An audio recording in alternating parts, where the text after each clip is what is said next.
Here at Hannah Perkins, we often have parents tell us that they enjoy the way that we talk to children, that our language is unique in the way that we talk to children. So we're going to talk about rephrasing it. So the first one we want to talk about is toilet training, because we don't use the word toilet training. Barbara, what is the word that we use? Toilet So mastery. why do we want to rephrase it from toilet training to toilet mastery? Toilet training is when the adult trains the child. So the child's not doing it for himself. The child's doing it to please the adult or to get the rewards that might be offered. Toilet mastery is that the child is getting to know his body and getting control over his body and being able to make choices about what to do with his body.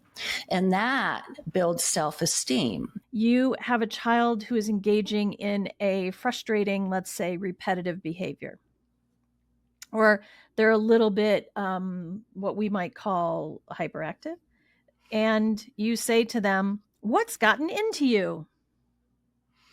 Okay. Well, actually, what's gotten into you is the question the parent has. That's right. But it doesn't help the child.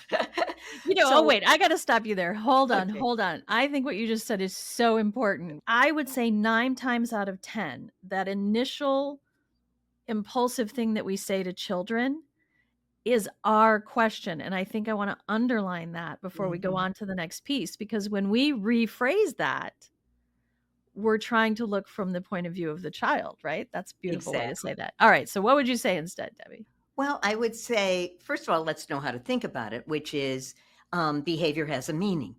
When a kid isn't listening and you've said the same thing over and over again, the best way I think of rephrasing it is to say, I'm saying the same thing over and over again, and you're not listening. You're saying no and no. I think you're telling me that you're having a feeling about something else, not about what I'm asking.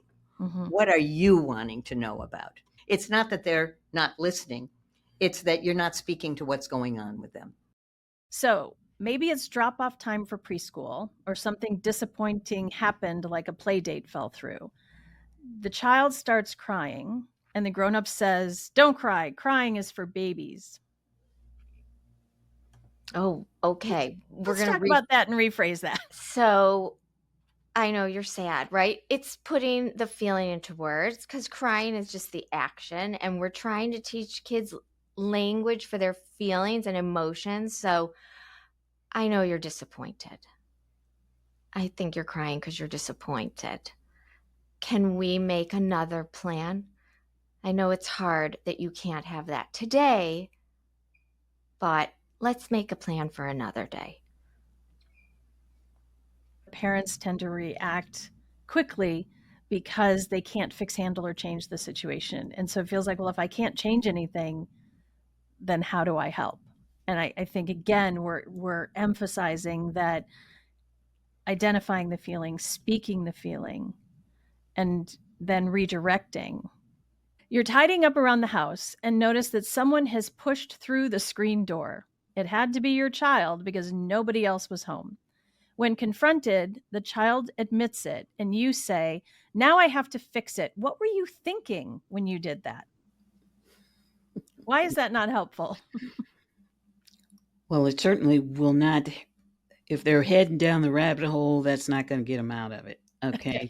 So maybe the parent can say to them, let's see if we can fix it. Let's go to the hardware store and get a little piece of screen to put over the hole. What a relief that would be for the child. It's sort of like hurdle help, They're trying to get over a hurdle, and you give them a little help, and helps them be a little kinder to themselves. Yeah. So, let's fix that, instead of saying, now I have to fix it. Yeah, that's the piece of that I keyed in on as well. Not just the what were you thinking, as if they, again, we come back to these two concepts of what does it mean to do something on purpose. Right. That child may have been experimenting and doing a little science experiment on the door and ripped the screen, right? There could have been some science experiment going on. That's the curiosity piece we talked about earlier. Right. Or the child could have been moving very quickly and not been aware of their body and space completely and come crashing through the screen. And then felt very, very deeply guilty and harsh about it and didn't tell you, right, until you found out. Like, that's what goes through my mind when I hear this little scenario, like all the possible ways that it could have started and gotten to this point. I say this parent's not doing a bad job because the child admits that they did it in the Yes, first place, correct. right? Like, they're doing a pretty good job there. But yeah, the thing I think you're right, we haven't touched on is this idea of a child being not just a breaker, but a fixer. Right. And I think for children that we see in therapy that are having a problem with behavior, quote, quote, or conscience, is that I think parents might be surprised how much time we spend trying to get the child to actually be easier on themselves. Mm-hmm. Let's say you've asked your child to do something, maybe an age-appropriate household chore. Maybe you've asked them 3 times already and are getting impatient, and then the child gets pouty about it, and people say, "Don't get mad at me." Well, this is what we call a power struggle. One of the things that always helps me is if you want to know how somebody feels, see how they're getting you to feel. When the child is not listening to you, you end up feeling sort of ticked. And it ends up being, who's got control here? And that takes the conversation the wrong way. The child is inviting you to say, I'm the strong man here. I'm going to make you do that chore, which gets nothing done except maybe the dishes cleared. So I think the idea would be to say, there's got to be a reason that you're not listening to me. Are you mad that I'm asking you to do this? Or is this something that feels too hard for you to do? Because, other times you've done this and it felt so good about helping out in the house and being part of the family. So that's the kind of thing. When I say something like this, I think some parents feel like, oh, come on, we're the parent, they're the kid. Mm-hmm. And that is, again, the power play piece. I'm not saying let the kid off the hook and say, it's all right, you're having a feeling, don't do it. The whole Right. purpose of understanding a feeling is to help a child do better, not to excuse the bad behavior. So that's actually what we're talking about. How do you help the child do the thing in the way that feels like mastery rather than imposition? It's preschool. The children have been coloring as a quiet activity. The teacher might walk from table to table saying to each child, "Good job, good job." Oh, does this sound familiar to you, Pam? A lot of people might think that supports a child's self-esteem. So first, why would you rephrase that? And so second, how would you say that? I would probably one-on-one say something about each picture. Wow, you really like purple, don't you? I like purple too. And your picture, tell me about it, because I learned the hard way when they bring a picture to you and they say, look at my picture. And you say, oh, it's a cute puppy. And they're like, So you're like, oh, okay. So I learned that from Hannah Perkins directly. Just ask, so tell me about the picture. That is so brilliant because you're not saying, what is it? Right.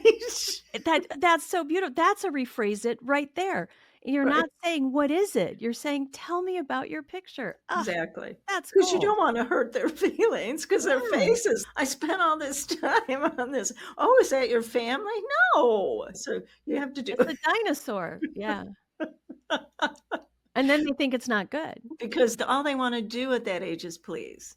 They're at that please, I want to please you. You first start by saying, I'm so proud of you. And then you switch it up to, you must be so proud of yourself. Exactly. You turn that around. So let's say you have a child who is hanging on to their parent when they're going through a separation, when they're being dropped off at preschool, let's say.